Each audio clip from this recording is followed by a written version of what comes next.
வணக்கம் tech support நண்பர்களே. இந்த தமிழக அரசின் புதிய ஆட்சியின் மூலமா மக்களுக்கு மட்டும் இல்லாம பெண்களுக்கு ஒரு முக்கியத்துவம் கொடுத்து அவங்களுக்கு சில முன்னேற்றத்தை கொடுக்கறதுக்காக மகளிர் உரிமை தொகை அப்படின்னு சொல்லி ஒரு அறிவிப்பிட்டு இருந்தாங்க. அதே போல அவங்க சுய உதவி குழுக்களுக்கும் நல்ல ஒரு முன்னேற்றத்தை கொடுப்பதற்காக அவங்களுக்கு ட்ரைனிங் கொடுத்து அவங்க என்னென்ன பொருட்கள் தயார் பண்ணலாம், அவங்க எங்க சேல் பண்ணலாம் அப்படிங்கிறத பத்தி ஒரு அறிக்கையை விட்டுருந்தாங்க. அதே போல பல பேர் பண்ணிட்டு இருக்காங்க. அதை பத்தி இந்த வீடியோவில் தெளிவாக பார்ப்போம்.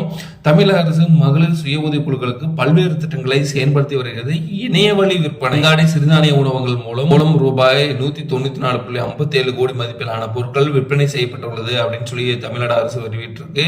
ஆண்களுக்கு நிகராக பெண்களும் பல்வேறு துறைகளில் கால் பதித்து வரும் நிலையில் அவர்களுக்கு ஊக்கம் அளிக்க பல்வேறு திட்டங்களை மத்திய மற்றும் மாநில அரசுகள் செயல்படுத்தி வருகிறது. அதன்படி மகளிர் சுய உதவி குழுக்களுக்கு சுழல் நிதி தயாரிக்கும் பொருட்களை விற்பனை செய்ய கண்காட்சி மூலம் ஏற்பாடு செய்யப்பட்டுள்ளது. இது தொடர்பாக தமிழக அரசு வெளியிட்ட அறிக்கையில் சுய உதவி குழுக்கள் தயாரிக்கும் பொருட்கள் அனைத்தும் தரப்பினரையும் சென்றடையும் வண்ணம் மண்டல அளவிலும் சாராஸ் கண்காட்சிகள், வட்டார மாவட்ட மற்றும் மாநில அளவிலும் விற்பனை கண்காட்சிகள், கல்லூரி சந்தைகள் போன்றவை நடத்தப்பட்டு வருகிறது. அந்த வகையில் இணைய வழி விற்பனையில் மகளிர் சுய உதவி குழுக்களுக்கு உற்பத்தி பொருட்களை விற்க அமேசான், பிளிப்கார்ட், மீசோ, இந்தியா மார்ட், ஜியோ மார்ட் போன்ற முன்னணி நிறுவனங்களில் வர்த்தக தளங்களில் இதுவரை 4235 பொருட்கள் பதிவேற்றம் செய்யப்படும். மேலும் மதிய அனுபவ அங்காடி, அதாவது சிறுதானிய உணவகங்கள், மில்ட் கஃபேன்னு சொல்லக்கூடிய இயற்கை அங்காடி, மதி நடமாடும் விற்பனை வாகனம், அடுக்குமாடி விற்பனை சந்தை மற்றும் வர்த்தக தளங்களில் வாயிலாக இதுவரை ரூபாய் 194.57 கோடி மதிப்பிலான சுய உதவி குழுக்களின் உற்பத்தி பொருட்களை விற்பனை செய்துள்ளதாக தகவல்கள் வந்துள்ளது.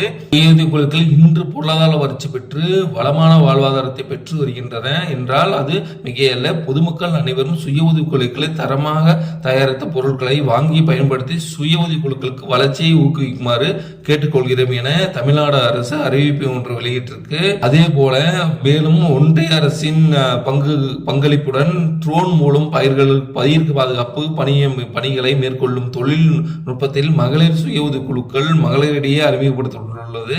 இதன் மூலம் தற்போது கிராமப்புறங்களில் வேலையாட்கள் கிடைப்பது குறைந்து வரும் நிலையில் ட்ரோன் மூலம் குறைந்த நேரத்தில் அதிகமான பரப்பளவில் மருந்து தெளிக்க பெரும் உதவியாக உள்ளது. மேலும் ட்ரோன் மூலம் மருந்து தெளிப்பதை சுய உதவி குழு மகளிருக்கு கற்றுத்தந்து அதன் மூலம் அவர்களின் வருமானத்தை உயர்த்துவதற்காக இந்த திட்டம் செயல்படுத்தப்பட்டுள்ளது.